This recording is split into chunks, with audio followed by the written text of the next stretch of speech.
El presidente de la Junta de Extremadura, Guillermo Fernández Vara, ha participado en la inauguración y puesta en marcha del Parque Eólico Merengue Naturgy, ubicado en el término municipal de Plasencia.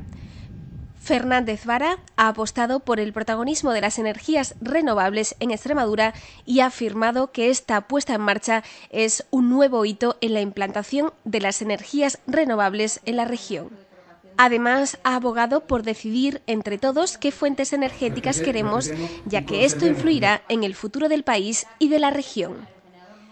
El futuro ha llegado a Extremadura con este primer parque eólico que hoy aquí en el Merengue, en Plasencia, hemos inaugurado, ¿no? Tenemos la obligación de dejarle a nuestros hijos y a nuestros nietos un planeta mejor, y eso se hace con decisiones como esta. El apostar por las energías renovables es apostar por el futuro, es apostar por el planeta, es apostar por nuestras familias y por su vida en un futuro mejor, ¿no?